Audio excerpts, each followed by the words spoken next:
Okay, welcome sa ating munting YouTube channel. Ito ang inyong Pinoy Firearms Instructor na Gunsmith din naman. At ako'y nagpapasalamat sa ating mga subscriber na tayo ay nasa mahigit ng 25,560 na mga subscribers. Salamat sa inyo. At sana wag na kayo mag-skip ng mga ads para tayo ay makabili ng camera para maganda yung ating pagbibideo. Kasi may nagre-request sa atin na hindi maganda yung mga angle natin. So, bibili tayo niyan. So, ang ating topic ngayon, bago ako magpatuloy ay binabati ko kayo ng isang magandang araw dyan, tanghali, hapon o gabi man, mga FW.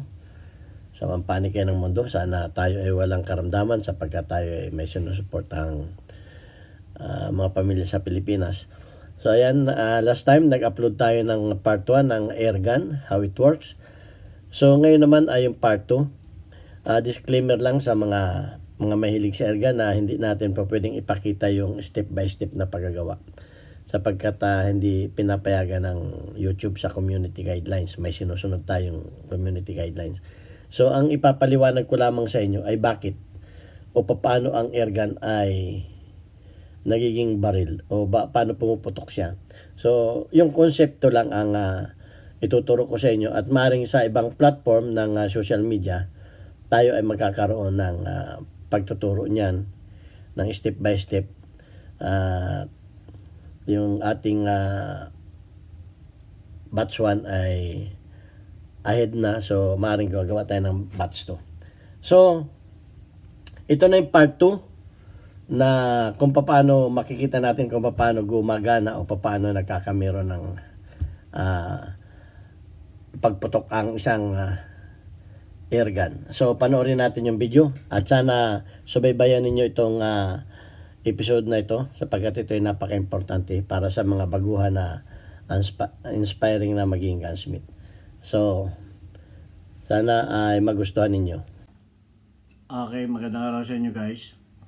Yung ginagawa kong project, may ginawa kong pagbabago dahil hindi ko makuha yung singaw. So, yung una kong ginawa, walang o-ring ito. Walang o-ring.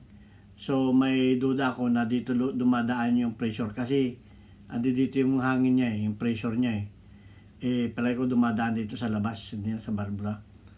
Pero yung o-ring niya, nandun pa rin. So, gumawa ko ng bago, tinanggal ko. Kasi ito ang ano niyan.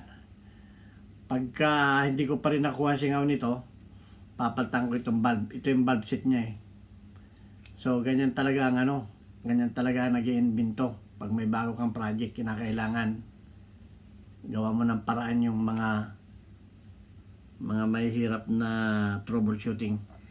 So, ito na yung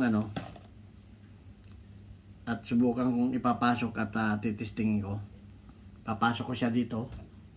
Ito yung magtutulak sa kanyang o-ring, itong likod na to. Papasok na pa ganyan. Yan. Pasok hanggang doon sa loob. At subukan natin. Medyo masikip yata yung pakagawa ko. Subukan natin na lagyan natin ng ilalagyan ko siya guys ng para ito yung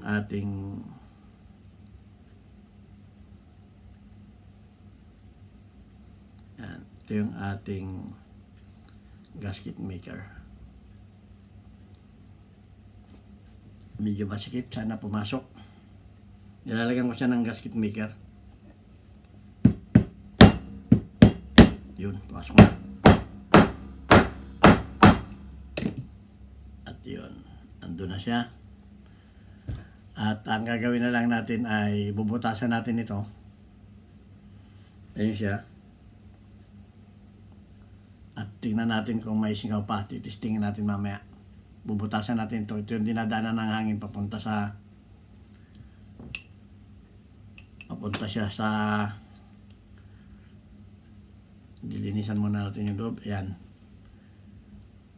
Nandito yung pressure niya. Pag pinalo siya ng striker dito sa labas, bubukas siya at lalabas dito yung hangin. Bubutasan natin ito para magkameron daluyan ng hangin. So titistingin natin to. Okay, ito na yung ginawa natin ng valve. Yan siya, ito na dito na yung dadaanan ng hangin. At ito yung tangke na may 1,500 PSI. Ang kanyang tangke, ang laman ng tangke. At nakakonekta na siya. Titingnan ngayon natin kung meron siyang singaw. So, papatakan natin ng tubig to, butas. Pag ito bumala. Ayan. Makikita ninyo na hindi bumubula. Puno siya ng tubig. So, testingin naman natin kung ito ay pwede bang pumutok. So, lagyan natin ng, kunyari ito ang kanyang striker. At atin siyang papaluin. Oh, malakas. Nagulat ako ah. So, ayun. Ganun siya kalakas. At wala siyang kasingaw-singaw. Kahit dito sa palibot niya, yan, may sabon ito. Wala siya. Wala siyang singaw kasi may o-ring siya. So, mission accomplished, mga ka-trigger at mga estudyante ko. So, ganyan lang ang gawa. Medyo ibang design ng barbula nito kaya medyo nahirapan ako. Pero okay naman siya. Nag-take to ako sa kanyang valve set. Yan. Lakas. So, balahan natin.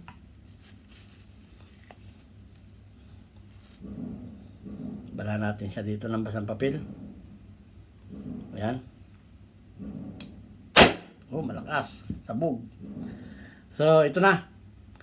At pwede natin itong buhin. Dito natin ilalagay ang baril nito. Magiging pistol siya. At magiging rifle siya. Depende sa haba ng baril na ikakabit natin. Pwede rin siyang pantiksay. Ang kagandahan nito, pag hindi na ninyo siya gagamitin, tanggalin ninyo yung tangke. Yan. So, pag tinanggalin yung tangke, wala nang pressure to. Kasi hindi to convertible eh. Hindi to convertible ng CO2 at saka PCP. Pure PCP to. So, ito na yung kanyang tangke. At merong tayong high capacity na tangke. Doble yan, no? Doble, pinagdugtong ko yan, dalawa. Mahaba pa. So,